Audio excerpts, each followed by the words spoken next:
আসসালামু আলাইকুম, কেমন আছেন সবাই? আজ আমি দেখাবো আপনাদেরকে কিভাবে গুগল ক্রোম ব্রাউজারে বাংলা ফন্ট ব্যবহার করবেন। অর্থাৎ বাংলা ফন্ট যদি পরিচিত বাংলা ফন্টের মতো মনে না হয়, যেমন আমরা এমএস ওয়ার্ড বা মাইক্রোসফট ওয়ার্ডে আমরা যখন সুতনি এমজি দিয়ে লিখি, বা সাধারণত আমাদের যে বই বা বিভিন্ন পত্রিকা আমরা পড়ি, সেখানে যে ফন্ট থাকে সেই ফন্টটা ব্রাউজারে যদি তেমন না দেখায়, সেক্ষেত্রে আপনারা কি করবেন? দেখুন, আমি এখানে একটি ডামি টেক্সট রেখেছি বাংলাদেশ সম্পর্কে। দেখুন, এই ফন্ট কিন্তু সচরাচর ফন্টের মতো পরিচিত মনে হচ্ছে না। এখন এখানে এটি কিভাবে স্বাভাবিক বাংলা ফন্টের মতো দেখায়, বা আমাদের পরিচিত ফন্ট যেমন আমরা পত্রিকাতে পড়ি বা বিভিন্ন বই আমরা পড়ি, ফন্টটি যেমন দেখায় ঠিক এমনটি কিভাবে দেখায় একটু দেখুন, আমি দেখাচ্ছি। প্রথমে আপনারা একটি ফন্ট ডাউনলোড করবেন, সোলাইমান লিপি, SOLIMAN, সোলাইমান। সাজেস্ট করবে, দেখুন এখানে সোলাইমান লিপি, এটাতে ক্লিক করবেন, সোলাইমান লিপি বাংলা ফন্ট। দেখবেন দ্বিতীয় নাম্বারে ডাব্লু ফন্টস, এই ওয়েবসাইটে ঢুকবেন। ডাব্লিউ ফন্টস এই ওয়েবসাইটে ঢোকার পরে জাস্ট এখান থেকে ডাউনলোড অপশানে ক্লিক করবেন।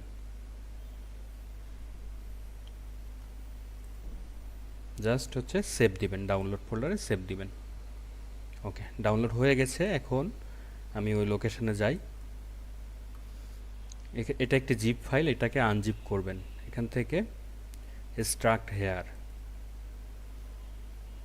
দেওয়ার পরে দেখুন এখানে এই তিনটা হচ্ছে ফন্ট, এই তিনটারে সিলেক্ট করবেন, করে কপি করবেন, Ctrl+C অথবা মাউসের রাইট বাটনে ক্লিক করে কপি। তারপর যেটা করবেন সেটা হচ্ছে আপনার সি ড্রাইভে এখানে যাবেন, যাওয়ার পরে লোকাল ডিস্ক সি ড্রাইভ, অর্থাৎ যে ড্রাইভে উইন্ডোজ করা থাকে, এখানে যাওয়ার পরে উইন্ডোজ অপশনে ক্লিক করবেন। উইন্ডোজে ক্লিক করার পরে দেখবেন ফন্ট, এখানে ক্লিক করে জাস্ট হচ্ছে পেস্ট করবেন, যেটা কপি করলেন সেটা পেস্ট অপশনে ক্লিক করবেন। ফন্টগুলো আমার এখানে ইনস্টল করা থাকায় এই মেসেজটা দিচ্ছে, আপনাদের এই মেসেজটি দিবে না যদি ইনস্টল না করা থাকে। ওকে, এটি আরেকভাবে ইনস্টল করতে পারবেন আপনারা, সেটি হচ্ছে দেখুন,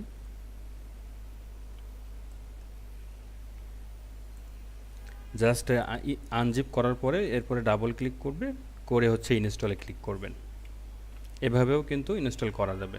এভাবে করতে গেলে দেখা যাচ্ছে তিনবার ইনস্টল করা লাগে, এই আর কি। ওকে, এখন আসেন মূল কাজে। দেখুন লেখাটা কিন্তু কেমন দেখাচ্ছে। 3 ডট আইকন, এখানে ক্লিক করবেন, করার পরে সেটিংস অপশনে ক্লিক করবেন। সেটিংস থেকে এখানে লিখবেন ফন্ট। ফন্ট লেখার পরে দেখবেন কাস্টমাইজ ফন্ট আছে, এখানে কাস্টমাইজ ফন্টে ক্লিক করবেন।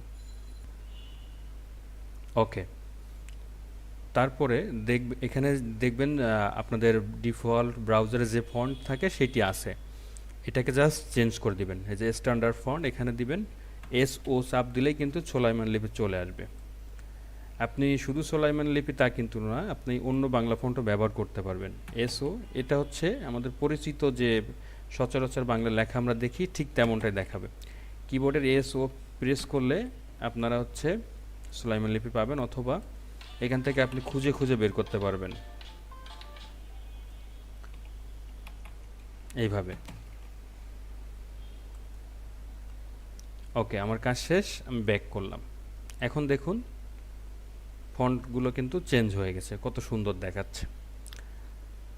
আচ্ছা, এখানে আমি অন্য বাংলা ফন্টও ইউজ করতে পারি। দেখুন আমি দেখাই, কাস্টমাইজ ফন্টে গেলাম, যাওয়ার পরে আমার এখানে আরেকটি বাংলা ফন্ট আছে, এই যে লিমা বসন্ত, এটিও সেমভাবে ইনস্টল করা। আমি সবগুলোতে লিমা বসন্ত করে দেই, দেখুন কেমনটা দেখায়। ওকে, ব্যাক, দেখুন কেমন হয়ে গেছে, দেখছেন? এইভাবে আপনারা ব্রাউজারের ফন্ট চেঞ্জ করতে পারবেন, আপনাদের পছন্দ মতো ফন্ট আপনারা ব্যবহার করে কাজ করতে পারবেন। এই ছিল আজকের ভিডিও, ভালো থাকবেন সবাই, আসসালামু আলাইকুম।